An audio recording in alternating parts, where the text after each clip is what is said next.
এবং মাজলুম অবস্থায় আছি। আজকে আপনারা দেখেছেন বিভিন্ন পত্রিকায় তারা যেন আবার সূক্ষ্ম ষড়যন্ত্র নিয়ে আমার পেছনে লিখেছে। এরা আজকে দিয়েছে আমি নাকি জঙ্গি সংগঠনের পক্ষে কাজ করি। নাউজুবিল্লাহি মিন যালিক। জঙ্গি কি এটা আমি জানি না। ওদের পক্ষে কাজ করব, বিপক্ষে কাজ করব কি করে? গতকালকে আমার মামলার চার্জশিট দিয়েছে, যারা সাক্ষী দেবে আল্লাহর কসমে কোরআন আমার সামনে, প্রত্যেকটা কথা সাক্ষী দেওয়ার সময় আপনার মিথ্যা সাক্ষী দেওয়া লাগবে। কারণ আপনি যা দিয়েছেন একটা বিষয় আমি জানি না। কোরআন আমি হাতে নিয়ে বলছি আল্লাহর কসম, যেগুলো চার্জশিটে লিখেছেন আনসার আল ইসলামের কি যেন লিখেছে ও সারা জীবনে আমি জানি না। অবশ্যই এর বিরুদ্ধে কেউ সাক্ষী দেবে না দেবে না? চার্জশিট যখন দিয়েছে অবশ্যই সাক্ষী দেবে। সাক্ষী যারাই দেবে একটা সাক্ষী কি সত্য কথা বলবে? আমার বিরুদ্ধে সাক্ষী দিতে হলে সব মিথ্যা কথা বলা লাগবে। অথচ রহমানের বান্দার যে 12টা গুণ আমি কোরআনে পড়েছি, তার 9 নম্বরের গুণ হচ্ছে ওয়াল্লাযীনা লা ইয়াশহাদুনা যুরা। হে নবী, ওই মানুষগুলো মিথ্যা সাক্ষী দেবে না। আজ যারা বাংলাদেশে মিথ্যা মামলা দিয়ে মিথ্যা সাক্ষী দিয়ে মানুষকে জেলে পচাচ্ছেন, আল্লাহর কসম আপনি আল্লাহর বান্দা থেকে খারিজ হয়ে গেছেন। এটা এখনো চট্টগ্রামে শুরু হয়নি, এজন্য টের পাচ্ছেন না। বাংলাদেশের হাজারো হাজারো মানুষ আজ জেলখানায় বিনা কারণে, মিথ্যা মামলায়, মিথ্যা সাক্ষীর কারণে, কিচ্ছু জানে না, বছরের পর বছর পড়ে আছে। আমার সামনের বিল্ডিং এ ছিল যে লোকটা মিথ্যা মামলা ধর্ষণের দিয়েছে, 4 বছরের বাচ্চা দিয়ে ধর্ষণ মামলা দিয়েছে। রাগারাগি ছিল, ধর্ষণ মামলা দিয়ে আছে লোকটা, প্রায় 2.5 বছর পড়ে আছে, কোনো খোঁজ নেই। দাদু বলে ডাকতো জেলখানায় সবাই, শুধু একটা লোক না, এরকম হাজারো মানুষ আজ মিথ্যা মামলার কবলে পড়ে আছে না নেই? মিথ্যা সাক্ষী বন্ধ করেন। এটা যে কত বড় অপরাধ যখন মানুষ মিথ্যা সাক্ষী একজনের বিপক্ষে দেয়। আল্লাহ বলেন লোকটা যেন প্রকাশ্য পাপের বোঝা বহন করে নিয়ে বেড়ায়। এটা তো আমি বানালাম নাকি? সূরা নিসা 5 নম্বর পারা 15 নম্বর পৃষ্ঠার 12 নম্বর লাইনের 113 নম্বর আয়াত এটা। ওয়াল্লাযী ওয়ামাইয়াকিসিবি খাতিয়াতান আও ইসমান সুম্মা ইয়ারমি বিহি বারিয়ান ফাকাদ হিতামালা বুহতানা ওয়া ইসমান মুবিনা। আল্লাহ পাক বলেন অনেক মানুষ এমন আছে নিজে অন্যায় করে, আরে অন্যায়টা একটা নিরপরাধ, ভালো মানুষের মাথার উপরে দোষটা চাপিয়ে দিয়ে নিজে ভালো সাজে। আমার মনে হয় বাংলাদেশে এই গোনাটা এখন বেশি।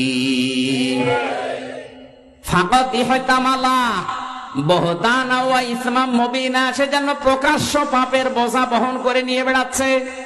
এই সিস্টেম যদি আজ থাকতো যে পাপের বোঝা কি করে বহন করে নিয়ে বেড়ায়, এই দেশে অনেক মানুষ রাস্তায় বের হতে পারতো না। আদম আলাইহিস সালামের জামানায় একটা ছিল কাজ, কোন মানুষ যদি কোরবানি দিত, জবাই করলে হতো না, জবাই করে চাটিয়াল ময়দানে রেখে আসা লাগতো। টাকা যদি হালাল হতো তাহলে আকাশ থেকে আগুনের ঝলক এসে পুড়িয়ে ফেলতো। আর যদি টাকা 2 নাম্বার হারাম হতো, ওইটা পোড়াতো না, ওইভাবে পড়ে থাকতো। মানুষ বুঝতো যে 2 নাম্বার, ও দাঁড়িয়ে আছে, জুব্বা আছে, হজ করে, তাই কি ওর টাকা ঠিক নেই। এই শরীয়ত যদি আজ বাংলাদেশে থাকতো, কত হাসি যে ধরা খেত আল্লাহ ভালো জানে। মানুষের জমি আত্মসাৎ করে, বোনের জমি জাল দলিল করে, ভাইয়ের জমি ফাঁকি দিয়ে লিখে নিয়ে হজে যাচ্ছে। 16 সালে হজে গিয়েছিলাম যাদের সাথে, এর ভেতরে কয়েকজন ছিল এই ধাঁচের, ছেলের নামে ভালো ভালো সম্পদগুলো সব লিখে দিয়েছে, আর মেয়ের মাথায় হাত দিয়ে বলছে মা তোর জন্য দোয়া করে দিলাম যা। এটা টাটকা নির্ভেজাল শয়তান। তুই কাবা ঘরে যে মেয়ের জন্য দোয়া তো মাস্ট বি করবে, ওকে ফাঁকি দিলি কেন? আগে ওর জমি ফেরত দে, এরপরে দোয়া কর। শরীক যারা ফাঁকি দেন তাদের 2টা ক্ষতি হবে। 1 নম্বরে মরণের সময় আপনি ঈমান পাবেন না, বেঈমান হয়ে মরবেন। 2 নম্বরে যখন কিয়ামতে আপনি উঠবেন, এই পাপের বোঝাগুলো এই জমি জায়গায় 1টা 2টা না, 7 তবক জমিন আপনার মাথার উপরে আল্লাহ চাপিয়ে দেবেন। কোরআনের এই আয়াতগুলো হাদিসগুলো পড়ার পরে আমি যতটুকু বিশ্বাস করি, বাংলাদেশে আজ 100 জনের প্রায় 80 থেকে 85 জন ধরা খাবে। এক কথা বলে না কেন? অধিকাংশ মানুষ যারা আত্মসাৎকারী, রাষ্ট্রীয় সম্পদ গুলো মনে করে নিজের, অথচ রাষ্ট্রীয় সম্পদ গুলো যে আমানত, রাষ্ট্রীয় চেয়ার গুলো যে আমানত, ওটার মনে নেই যে যখন চেয়ারে বসে সে তখন গিয়ারে উঠে যায়। মনে করে জীবনে আর এখান থেকে নামা লাগবে না। নিচে যারা থাকে তাদের উপরে এত অবিচার অত্যাচার করে, আমার মনে হয় চেয়ারের পায়া খুলে পড়ে দেওয়ার কথা। চেয়ারে বসার পরে কোন মানুষ যদি নিচের অধীনস্থ লোকদের উপর অত্যাচার করে, জুলুম করে, বিনা কারণে তাদেরকে ট্রান্সফার করে দেয়, তার চাকরির উপরে হুমকি দেয়, এই চেয়ারের পায়া কাঁপতে থাকে। আল্লাহর আরশ পর্যন্ত কাঁপা আরম্ভ করো জুলুম হলে।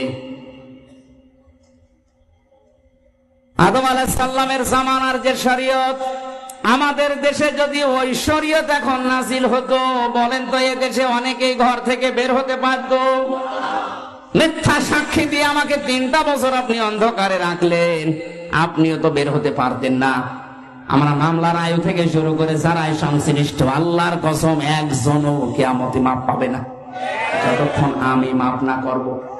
এখন যদি বলেন আপনি আল্লাহর উপরে না, আল্লাহর উপরে না, আল্লাহ আমাকে জানিয়েছে যে জুলুম তো আল্লাহর উপরে হয়নি, হয়েছে কার উপরে? আমি যতক্ষণ মাপ না করব ততক্ষণ এই 3টা বছর যদি ফেরত না দেন আপনি কিয়ামতে মাপ পাবেন না। শুধু আমি একা নাকি? বলেন না কেন? আজ হাজার হাজার মানুষ এই মিথ্যা সাক্ষীর কারণে জীবনটা তছনছ হয়ে গেল তাদের। আরে ভাই, একটা মানুষ যদি 10 বছর জেলে থাকে, ওর বউ, ওর স্ত্রী, সন্তান, ওর ছেলে মেয়ে, বলেন ঠিক থাকবে? এমনি নষ্ট হয়ে যাবে। আপনি কি করছেন আপনি টের পাচ্ছেন? থামেন, আপনি এখনো থামেন। মিথ্যা মামলা দেওয়া, মিথ্যা সাক্ষী দেওয়া বন্ধ করেন, নাই তো আপনি আল্লাহর মামলার আসামি। ইন্নামাস সাবিলু আলাল্লাযীনা ইয়াযলিমুনান নাস ইলা আখিরি আয়াত, সূরা সূরা 25 নম্বর পারা 6 নম্বর পৃষ্ঠার 9 নম্বর লাইনের 42 নম্বর আয়াতে আছে। আল্লাহ তাআলা বলেন, অনেক মানুষ এমন আছে কিয়ামতে আমি আল্লাহ নিজে তাদের বিরুদ্ধে মামলা দেব। আমি আল্লাহর মামলার আসামি তারা যারা মানুষ হয়ে মানুষের উপরে জুলুম করছে। এই আয়াত পড়ার পরে আমার সবচাইতে বেশি ভয় হয় বাংলাদেশে আজ হাজার হাজার মানুষ আল্লাহর মামলার আসামি। কারণ এই কেসটা আমির হামজা বাদী কেস না, পুলিশ বাদী কেস না। পুলিশের কাছে বাধা দিলে মামলা হয়। এ কেসের নাম কি? পুলিশ বাদী কেস। কি হয়? মানুষ হয়ে মানুষের উপর যারা জুলুম করছেন, এটা কিন্তু আল্লাহবাদী কেস। না জানি আপনি এখন আল্লাহর মামলার আসামি হয়ে মারা যাচ্ছেন কিনা।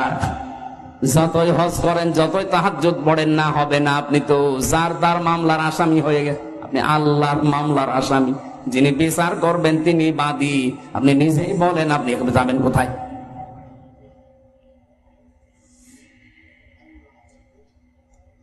কোরআনের বিচার ব্যবস্থা যতদিন কায়েম না হবে ততদিন ন্যায় বিচারের তুলনায় অবিচার হওয়ার সম্ভাবনা নেই। আমানা আমিলা বিহি উজিরা, যারা কোরআন দিয়ে আমল করবে এই মানুষগুলোর পুরস্কার আল্লাহ নিজে দান করবে।